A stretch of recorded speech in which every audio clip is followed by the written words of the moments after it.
Dewan Pimpinan Wilayah atau DPW Partai Umat Provinsi Aceh menggelar rapat koordinasi dan perbekalan persiapan verifikasi faktual sebagai peserta pemilu 2024. Raker yang berlangsung selama 3 hari di sebuah hotel mewah di Banda Aceh ini berlangsung sukses dan dihadiri 23 DPD Partai Umat dari seluruh kabupaten kota di Aceh. Beginilah kondisi rapat koordinasi dan perbekalan persiapan verifikasi faktual Partai Umat Provinsi Aceh yang berlangsung 3 hari di Banda Aceh minggu kemarin.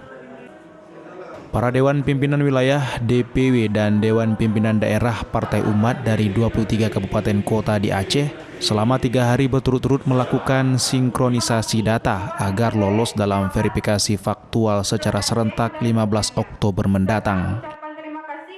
Haji Jamai Suni, Ketua DPW Partai Umat Provinsi Aceh mengatakan, atas kekompakan dan kerja keras tim, kini saatnya partai yang dipimpinnya siap untuk diverifikasi faktual 15 Oktober hingga 4 November mendatang.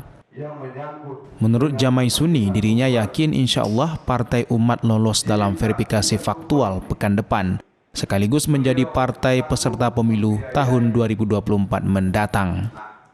Tidak hanya itu, Partai Umat juga siap bertekad meraih kursi terbanyak dalam pesta demokrasi mendatang dan siap memimpin Indonesia secara rahmatan lil alamin.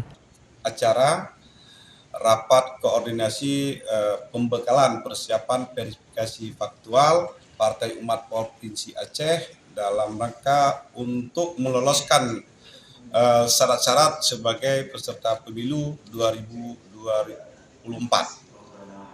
Dari Banda Aceh, Syukri Syarifuddin, iNews melaporkan.